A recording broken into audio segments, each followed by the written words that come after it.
Viçosa, cidade do interior de Alagoas com pouco mais de 24 mil habitantes. Aqui, um vendedor de quebra-queixo se tornou um personagem importante para o município e dá título ao livro de uma pesquisadora. A partir de agora, a gente vai contar um pouquinho sobre a história do Seu João.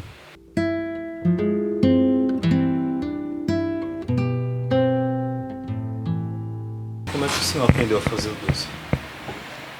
Eu aprendi a fazer doce, mas foi um problema muito difícil. Porque chegou o compadre da minha mulher, da primeira mulher, que eu fui casada, aí ele morava na Arapiraca. Aí veio-se embora para Viçosa e foi morar na Rua do País. Aí disse, eu trabalhava de agricultura, cortando cana, essas coisas. Aí ele disse, ô João, eu digo, quer aprender a fazer doce? Aí eu disse, é bom. Aí ele disse, o cara arruma um trocado. Aí ele disse, mas eu digo, o senhor vai me ensinar? Ele disse, vou, só que tem que me pagar. Aí eu disse, quanto? Ele disse, 1.500 conto. Eu digo, 1.500 conto? Mas nesse tempo era 1.500, era 10 tons e 500 réis, que não era real, era cruzeiro. Aí eu, com minha cabeça, inteligente que Deus me deu, né? Aí fui, eu digo, ó, Cícero, amanhã eu mesmo vou fazer o doce. Ela disse, o homem ensinou, tu não aprendeu, imagina, tu sabe, sem saber. Ele não me ensinou não, rapaz. Será que eu não entendo das coisas? Aí ela disse, é. Aí fui lá no São Antônio Luís, comprei 8 quilos de açúcar e comprei 12 cocos. Aí vim pra casa. Aí eu digo, eu não quero ninguém dentro de casa, né? Só vai ficar eu e Deus e mais ninguém. Quando eu terminar as coisas, aí eu abro a porta, vocês entram. Tá certo. Aí fui, tirei o peito do coco, quebrei o coco, tirei o peito todinho, rapei no marisco, lachei a lenha, fiz o fogo, botei 3 tempos, 3 paralelepípedas. Aí botei, pai, que eu botei. Fiz o fogo, botei o material, botei uma colher de ácido cítrico, uma colher de chá de ácido cítrico. Aí peguei e botei o tacho no fogo, 4 copos de água daquele copo americano, sabe o que é o copo americano? Aquele desse tamanho. Ele é todo cheio de quina. Botei 4 copinhos daquele d'água e aquele ácido cítrico dentro que tem, botei dentro do tacho e botei no fogo. Aí quando ele ferveu a água, aí ele subebou. Quando ele subebou, eu botei 2 quilos de açúcar, 1 quilo de açúcar. Aí mexi, depois, quando eu olhei que ele estava precisando de mais 2, que já tinha desmanchado aquele, aí eu botei mais 8 quilos. E assim botei os 8 quilos. Quando botei 8 quilos, aí fiquei mexendo.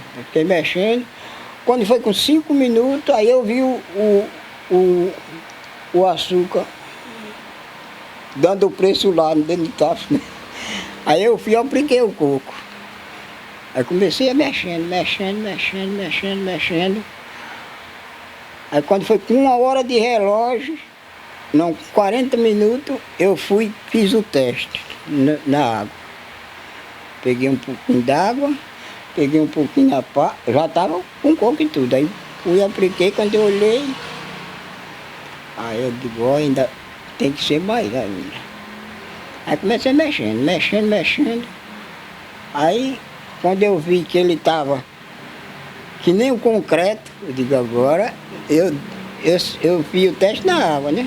Quando eu vi na água que ele estava bom, aí eu fui, tirei e botei dentro do tabuleiro. Aí sentei na cadeira e fiquei ali, só observando. Aí fui abrir a porta. Eu digo, pode vir que eu já abri, já fiz o doce. Ela disse, já fizesse o doce assim já. Aí eu digo, olha, não acredito naquele homem dali de cima, estava a coisa mais linda do mundo. Não viu o Ouro 18 do mesmo jeito.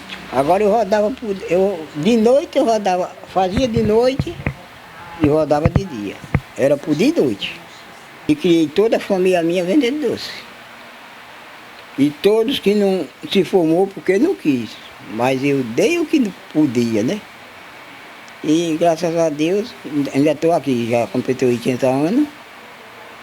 No dia 10 de abril completei 80 anos. E estou aqui, com fé em Deus, estou botando o barco para frente. Lançado em outubro, João do Quebra-Queixo foi escrito pela professora de Sociologia, mestre em Antropologia Social e especialista em História de Alagoas, Ellen Cristina. Para eu começar a falar sobre como era acompanhar o seu João do dia a dia, eu vou falar sobre como foi inicialmente esse contato com o seu João. Porque ele não esperava que eu iria acompanhá-lo, ele acreditava que eu estava só blefando quando eu falei para o seu João na feira que eu tinha essa pretensão de acompanhar o seu trabalho nas ruas da cidade de Viçosa. Ele olhou para mim, deu uma gargalhada e falou que eu não iria. E aí eu lembro que quando eu combinei com ele, né, eu falei, seu João, dia de domingo eu vou na sua casa, qual é o horário que o senhor vai para eu poder lhe acompanhar? E aí ele falou o horário, e aí quando ele já estava passando pela rua onde eu morava, assim, na parte baixa, eu encontrei com o seu João. Ele não me esperou, porque ele achou que eu não iria. Ele achou que eu não iria acompanhar ele, porque o trabalho dele, ele sempre falava que era um grande trupé. Esse era o termo. Ele falava, é um grande trupé, como quem já se viu. Ele me achou um pouco louca, de acompanhá-lo. E aí, assim, foi uma experiência introdutória dentro da antropologia, assim. O seu João, acompanhar o seu João foi possibilitar iniciar o meu processo de desenvolvimento de escuta, de aprender, de sair desse lugar de universitário, de achar que sabe, né? E eu acho que a antropologia, a metodologia da etnografia, ela possibilita que a gente comece a aprender com o outro, né? Que a gente se insira dentro daquele contexto que, apesar de ser viçosense, não era o contexto no qual eu estava inserida, porque eu não circulava pelas ruas da cidade de Viçosa. Então, o meu trabalho com o seu João foi de conhecer, de ouvir, de aprender. E aí eu comecei a acompanhar o seu João pelas ruas. Ele ia na frente, eu ia na lateral. Eu sempre prestava atenção nos movimentos dele. E aí, depois de um tempo, eu comecei meio tímida, né? Porque eu não sabia ainda como me comportar. Também a gente não tinha uma relação ainda de afeto. Então, eu comecei a ficar do lado. Depois, eu já estava no final do trabalho etnográfico. Eu até descrevi que foi uma etnografia participante. Porque eu já estava... Ele cortava o quebra-queixo, eu pegava o quebra-queixo e já repassava. Não sei, que as pessoas começaram a perguntar se eu era a filha dele. Sua filha, seu João? E aí ele, povo curioso, quer saber de tudo. Ele ficava... E aí, assim, as pessoas já achavam que eu era filha do seu João. Até hoje ainda tem pessoas que acham que eu sou filha do seu João, porque me viam do lado dele. Mas ajudou muito e eu ajudei ela, mas eu acho que ela ajudou mais eu do que eu ajudei ela. Né? Porque todo canto que eu andava, no sol, quintura triste, ela no pé. Não é todo mundo que aguentava um batido daquilo. E eu dizia, essa mulher, meu pai do céu, porque não tem condições não. Fazia a pena demais.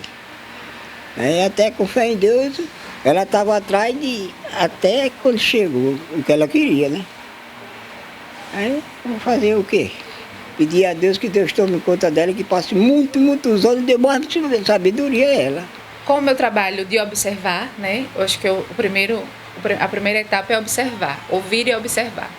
Depois, quando a gente escuta, a gente observa, a gente escreve, né? Porque todas as vezes que eu fui acompanhar o seu João, eu chegava em casa e escrevia o famoso diário de campo, né? O diário do antropólogo. E aí eu descrevia aquilo que eu percebia como importante, inclusive aquilo que eu não percebia como importante, porque a gente tem uma coisa de escrever o ordinário, né? Então a gente textualiza isso, e a partir do momento que eu textualizei, e o tempo, eu acho que algo que é muito importante é o tempo, né? Quando eu tive essa experiência de trabalho de campo, que durou um pouco mais de 3 meses, e eu escrevi, reli o que eu escrevi. Com o tempo eu fui entender o que estava acontecendo, o que acontecia com o seu João na cidade, né? Que fenômeno social o seu João ele desenvolvia, porque Nós, nas ciências sociais, nós discutimos muito o todo, né? A gente não trabalha muito com trajetória de vida, né? A trajetória de vida ela só é tensionada dentro das ciências sociais quando ela possibilita uma explicação sobre o todo. O sujeito ele precisa ser um personagem central, ele precisa sobressair a individualidade dele, ele tem que ser tensionado o indivíduo e o coletivo. O seu João ele acaba sendo um personagem central no meu trabalho porque ele consegue atingir o coletivo. E ele consegue atingir um coletivo a partir da venda do doce. É isso que nos interessa dentro das ciências sociais, o indivíduo dentro desse contexto coletivo. E aí o seu João, ele tinha esse desenvolvimento coletivo. A partir dessa inserção dele nas ruas da cidade de Viçosa, o seu João ele atinge um grupo. E aí eu percebia que o seu João atingia um grupo que ficava geralmente nas calçadas. E aí eu analiso a partir de um antropólogo chamado Manhani, professor da USP, que ele construiu a categoria de pedaço.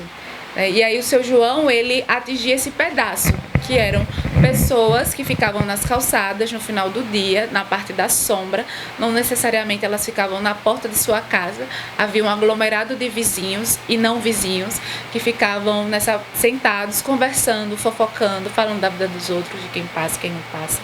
E aí o seu João, quando ele passava por essa calçada, ele, além de vender o doce, ele conversava. Então ele conversava sobre política, ele conversava sobre como andava o clima, o que estava acontecendo em Brasília. Nem todos os vendedores que circulam na cidade conseguem se inserir nesses espaços de diálogo. Às vezes você só vende e segue. Às vezes você só vende e segue. O seu João ele consegue se inserir porque ele tem um carisma. Ele é extremamente carismático. Ele consegue atingir as pessoas porque ele, além de vender o doce, ele tem um diálogo fluido com as pessoas que estavam lá presentes. E como também havia muitos anos que ele fazia isso, então as pessoas o conheciam desde criança. Então o seu João viu muita gente crescer na cidade. E é possível que em breve o doceiro se torne patrimônio imaterial de Viçosa. O seu João, ano passado, né, o ano 2022, ele estava no palio para se tornar patrimônio imaterial de Viçosa. Infelizmente não conseguiu, porque haviam dois nomes, né, que foi a Mestra Quitéria e o Curió, que eram, assim, personagens também importantes, né, na cidade de Viçosa. Infelizmente não deu para o seu João. O que a gente espera e torce para que aconteça, né, que seu João no ano 2023 se torne patrimônio imaterial. Existe ele vai entrar, né, se há essa conversa com as pessoas que gerenciam a Secretaria de Cultura, que seu João esse ano continuará nessa disputa.